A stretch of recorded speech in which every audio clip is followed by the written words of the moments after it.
हर साल हैदराबाद के एक कोने में एक अलग सा शहर बस जाता है। नुमाइश ये एक एग्जीबिशन नहीं बल्कि हैदराबाद का एनुअल कल्चरल फेस्टिवल है। बचपन, तहजीब, इकोनॉमी और पॉलिटिक्स सब एक ही ग्राउंड में मिल जाते हैं। आज हम नुमाइश की हिस्ट्री देखेंगे, सिर्फ डेट्स के लिए नहीं, इसलिए क्योंकि नुमाइश शहर में एक अपनी पहचान बनाता है।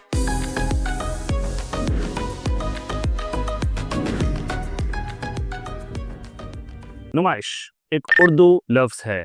नुमाइश का मतलब होता है एग्जीबिशन और इसका मतलब है चीज़ों का दिखाया जाना। लेकिन हैदराबाद में नुमाइश का मतलब होता है लोगों का मिलना, कल्चरल डिस्प्ले और शहर की हिस्ट्री। ये सिर्फ शॉपिंग नहीं बल्कि एक पब्लिक गैदरिंग है। इस बात को समझने के लिए हमें 1930s के हैदराबाद में जाना होगा। 1930s में हैदराबाद एक प्रिंसली स्टेट था और निज़ाम के रूल में शहर मॉडर्नाइज हो रहा था। लेकिन दुनिया हैदराबाद को सिर्फ रॉयल नजरिए से देखती थी। तब एक आइडिया आया, क्यों ना हैदराबाद अपने इंडस्ट्री, हैंडीक्राफ्ट, साइंस और एजुकेशन को पब्लिक के सामने डिस्प्ले क्यों ना करे। 1938 में सबसे पहली मर्तबा ऑल इंडिया इंडस्ट्रियल एग्जीबिशन को लगाया गया। यही था नुमाइश का बर्थ। लोकेशन हैदराबाद के बीचों बीच नामपल्ली यानी एग्जीबिशन ग्राउंड्स। हैदराबाद एक रियासत थी जहां पर इल्म, सनत और तहजीब इसकी पहचान थी। इसी साल निज़ाम मीर उस्मान अली खान अवामी बाग यानी पब्लिक गार्डन्स में एक छोटी सी नुमाइश का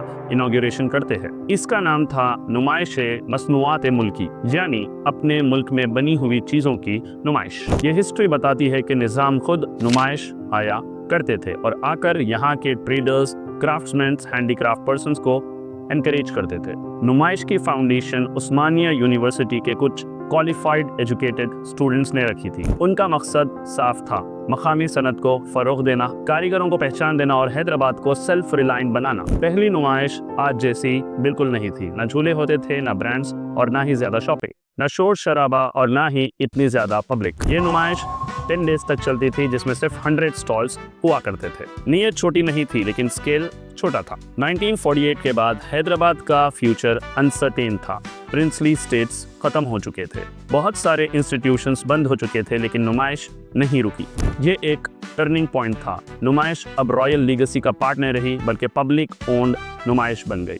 all India industrial exhibition society वालों ने इसे नॉन रिलीजियस और नॉन पॉलिटिकल रखा। इसी डिसीजन की वजह से नुमाइश डिकेड्स तक जिंदा रही और रहेगी। 1970s से 1990s के बीच में नुमाइश हैदराबाद के मिडिल क्लास फैमिलीज के लिए एक एनुअल इवेंट बन चुका था। टीवी देखना हो या मिक्सर लेना हो या अपने फैमिली के साथ बाहर जाना हो, नुमाइश हमेशा से लोगों की पहली चॉइस रही। यहाँ बार्गेनिंग सीखी जाती है और यहीं पर Chinese toys first time exhibition यानी नुमाइश में आए। यहाँ बच्चों ने अपना बचपन बड़ा होते देखा और कई सारे यादें बनाते हुए ले गए। नुमाइश शॉपिंग से ज्यादा एक एक्सपीरियंस इकोनॉमी बन गई है। नुमाइश का एक साइड है जो किसी कैटलॉग में नहीं मिलता और वो है फूड।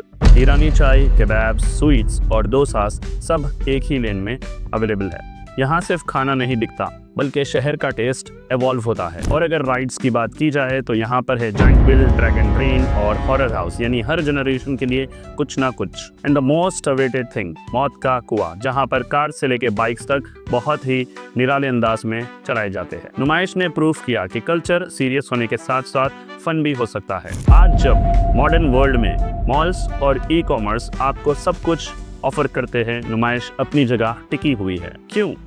क्योंकि नुमाइश सिर्फ प्रोडक्ट नहीं बेचती बल्कि मेमोरीज देती है। पेरेंट्स अपने बचपन के स्टॉल्स दिखाते हैं तो ग्रैंड पेरेंट्स अपने बचपन के कहानियां सुनाते हैं। नुमाइश एक टेम्पररी ऐसी प्लेस है जहां पर टाइम स्लो डाउन हो जाता है। नुमाइश हैदराबाद को याद दिलाती है कि मॉडर्न के साथ साथ अपने कल्चरल रूट्स को भूलना नहीं चाहिए। ये नुमाइश हमें हर साल आके कहती है, हम बदले हैं लेकिन ख़त्म नहीं हुए। और शायद इसीलिए जब लाइट्स बंद होती है और पाकीज़ा का सॉन्ग चलते चलते ये चिराग बुझ रहे हैं लगता है, तो एक नॉस्टैल्जिक एक्सपीरियंस आता है। हैदराबाद की इस साल की नुमाइश ऑलरेडी शुरू हो चुकी है। अब आप कमेंट्स में बताइए कि कितने लोग ऑलरेडी जा चुके हैं और कौन जाने वाला है।